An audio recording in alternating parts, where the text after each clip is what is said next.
disfrutar a la hora de escribir, Carmen, ¿es así? ¿Se disfruta? ¿Disfrutas escribiendo? Yo no disfruto, o sea, he oído, hay escritores que dicen disfruto escribiendo. Yo disfruto no mientras escribo, porque es un trabajo duro. O sea, quiero decir que mientras estás escribiendo te cansas y estás en una pelea constante y yo ahí no disfruto. Lo hago por una necesidad, pero ahí no disfruto. Disfruto cuando de repente leo un párrafo que he escrito, que creo que he conseguido decir lo que quería decir, o el momento que termino algo que creo que he podido, o que ha salido algo de mi cabeza que no creía que iba a salir. O sea, en ese momento del resultado, a veces sí, a veces no, pero hay veces que ahí sí disfruto, ¿no? Yo sufriría más si tengo esa historia que contar y no la cuento. Sí, Entonces, sí, desde lo que estoy trabajando tengo mucha tensión. Te he interrumpido porque un director de arte de una editorial me comentó, ¿no? Porque yo me fustigaba, me dice, mira, cada vez Truman Capote dijo, además de eso, que Dios cuando te da un don también te da un látigo. Hoy he estado en una presentación con un par de ilustradores y comentábamos eso, ¿no? La insatisfacción que sientes cuando terminas un trabajo. Hombre, yo intento verlo del sentido positivo. Digo, es que si me sentiría plenamente satisfecho, pues yo no me siento así. Pero eso también lo que veo es que siempre pienso, el siguiente lo voy a hacer mejor. ¿Cuándo tomas conciencia realmente de tu lengua? Bueno, yo creo que desde un principio, ¿no? Porque quizá si vives en un entorno euskaldun, dentro de una familia euskaldun, pero en un entorno euskaldun es más difícil darte cuenta de la lengua, de que utilizas, ¿no? En mi caso, he nacido y he vivido en una familia euskaldun en un entorno que no era nada euskaldun, ¿no? Y entonces he vivido como dos mundos desde muy pequeña muy diferenciados, ¿no? En casa hablábamos euskera, era salir de casa y era todo, absolutamente todo castellano, ¿no? O sea, hoy en día también es todo castellano, pero entonces era mucho más, ¿no? Y bueno, yo el primer contacto con el castellano, digamos, lo tienes en la calle, también en la Ikastola al final, ¿no?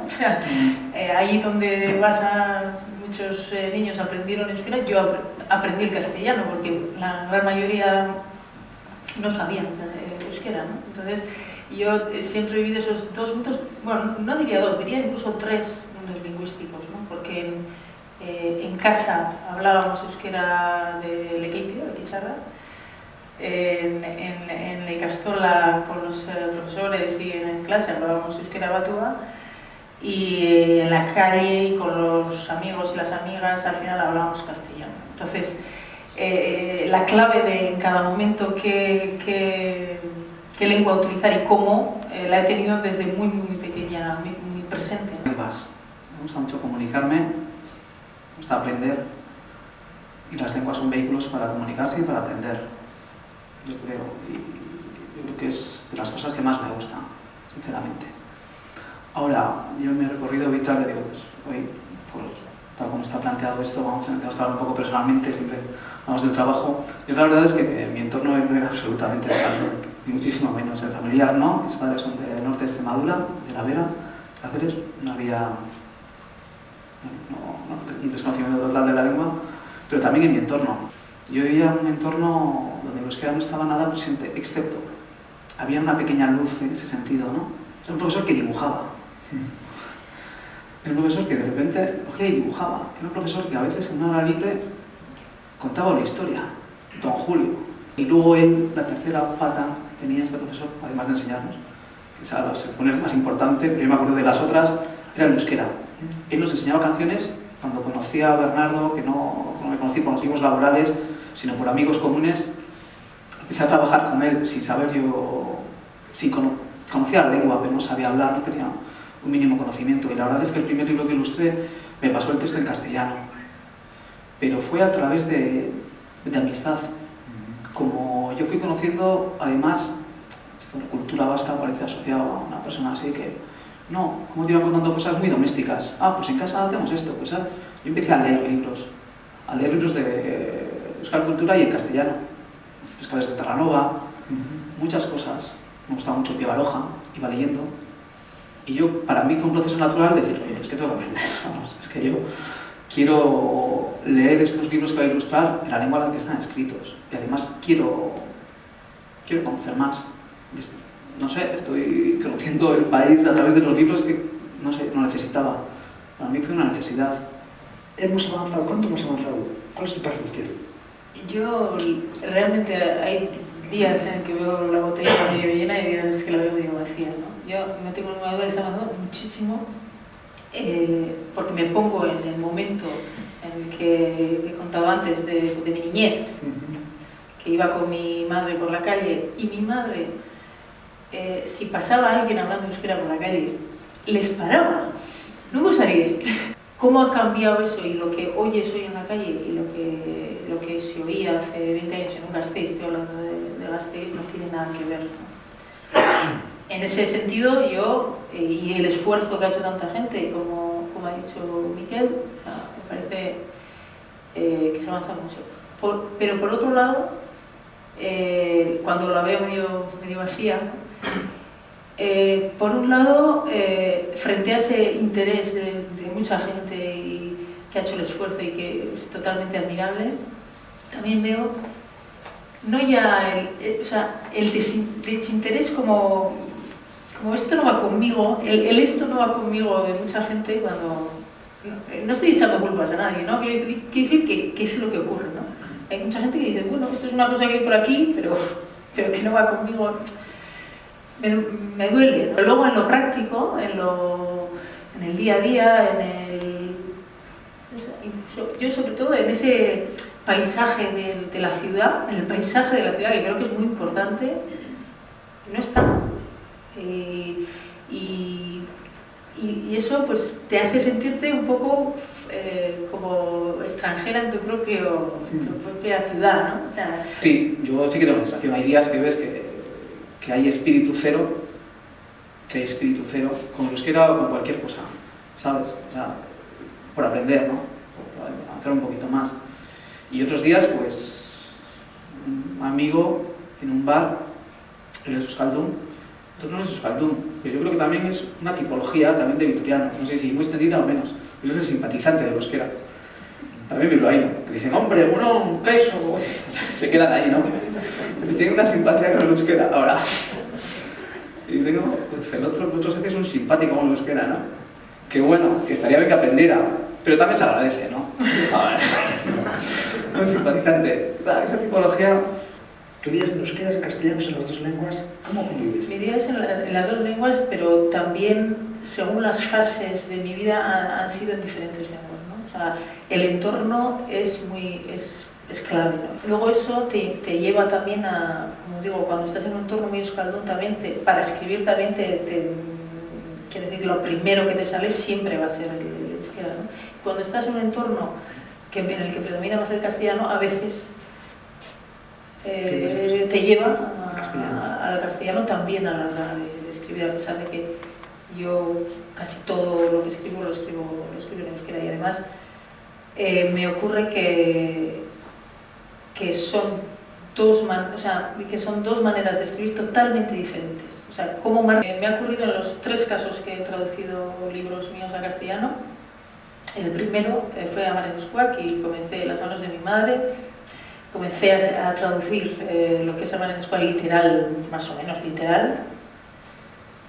Lo leía y aquello no era lo que yo escribí. O sea, no se parecía en nada a lo que yo había escrito.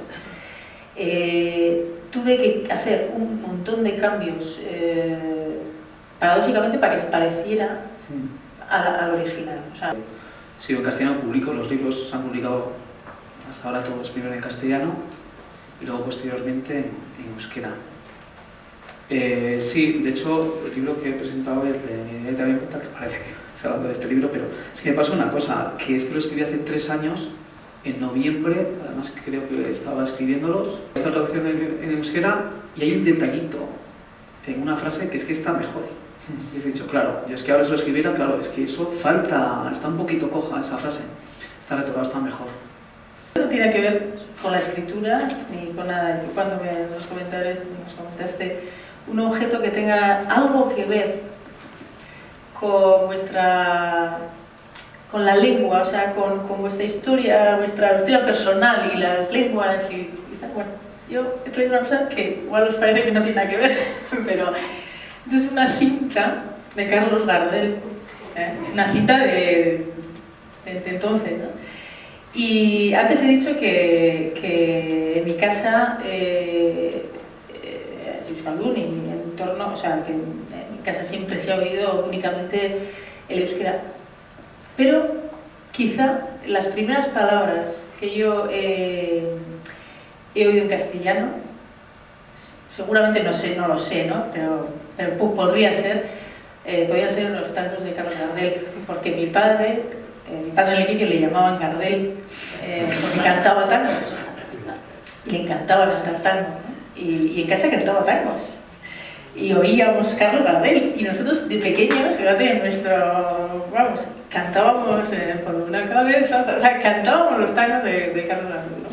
Entonces, bueno, pues he encontrado la cinta, fíjate, que también, y bueno, era una manera también de ver cómo otra lengua puede llegar por muchas de formas distintas. Antes hemos hablado de las canciones, ¿no? El libro que he traído fue he traído el primero y el último que se ha publicado, y también por una cuestión estética. Los dos tienen la cubierta amarilla, y la cubierta amarilla tiene algo. Es el primer libro que ilustré. Sola Badule y en Berrín. Ahí conocí a Chaga, había una relación de amistad antes, por un amigo común que teníamos. Algún día haremos algo juntos. Ah, vale, pero bueno, mientras tanto vamos al paseo. Y sí, tenemos una cierta amistad y llegó el momento que pasó el texto. Se publicó originariamente en euskera. Fue la primera vez, no sé, que mi trabajo se iba a publicar como un libro. No sé, ¿no?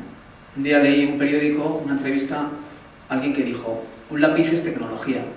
Y me encantó. Y es verdad, es tecnología, y tecnología apunta, es que depende de lo que utilices. Y uno, esa frase que a mí me pareció muy buena, una frase que me pareció negativa. Una vez, una persona cercana, no amigo, pero me dijo: ¿y tú dibujas con plumilla? Joja, como hace 300 años, ¡hala! Pero bueno, tú comes, ¿no? Y duermes, como hace 500 años, jaja. Y la verdad es que sí. Para mí no soy un militante de ningún material, ¿no? Yo hablo con ilustradores que dicen rotuladores, pero yo lo que la plumilla me da, este objeto tan antiguo, pues bueno, es que no me lo da otras cosas. Me da un trazo que no es uniforme, sino que depende mucho, y me gusta eso. El texto de Isaac Singer, el escritor, buscando así algún texto que tuviera que ver con el hecho de escribir una lengua minoritaria y sobre todo el hecho de que cuántas veces tenemos que responder a esa pregunta que nos hacen: ¿y tú por qué escribes en euskera? ¿No? Pues hacerlo en castellano y así entendemos, llegas a más gente y todo, porque ¿por qué escribes en euskera? El tener que responder a esa pregunta. Yo supongo que Isaac Singer también tuvo que responder muchas veces a esa pregunta, porque él escribía en yiddish. Y bueno, como decía un amigo mío, a Isabel Pantoja nadie le pregunta por qué canta en español. Decía, ¿no? Bueno, pues a nosotros nos preguntan muchas veces por qué escribimos en euskera. Bueno, este es el discurso, el inicio, son 4 párrafos, el inicio del discurso de recepción del Premio Nobel de Literatura. Isaac Singer, creo que es el 78, recibió el Premio Nobel de Literatura, y él comienza así el discurso, y me ha parecido, bueno, que tiene mucho que ver con el tema de la lengua y lo que hablábamos hoy, ¿no? Dice: Majestades, altezas reales, señoras y señores, la gente me pregunta a menudo: ¿por qué escribes en una lengua moribunda? Y quiero explicarlo en pocas palabras. En primer lugar, me gusta escribir historias de fantasmas, y nada se ajusta mejor a un fantasma que una lengua moribunda. Entre más muerto esté un idioma, cuanto más muerto esté un idioma, más vivo está el fantasma. Los fantasmas aman el yiddish, y por lo que yo sé, todos lo hablan. En segundo lugar, no solo creo en fantasmas, sino también en la resurrección. Estoy seguro de que millones de cadáveres que hablan yiddish se levantarán de sus tumbas un día, y su primera pregunta será: ¿hay algún nuevo libro en yiddish para leer? Para ellos, el yiddish no estará muerto. En tercer lugar, durante 2000 años el hebreo era considerado una lengua muerta. De repente se hizo extrañamente viva. Lo que pasó con el hebreo puede también sucederle al yiddish un día, aunque yo no tengo la menor idea de cómo este milagro puede llevarse a cabo. Aún hay una cuarta razón menor para no abandonar el yiddish y es la siguiente. El yiddish puede ser una lengua que muere, pero es el único idioma que conozco bien. Yiddish es mi lengua madre y una madre nunca está realmente muerta. Bueno, este es lo que... A Carmen eskerrik asko, Mikel, zuri ere bai.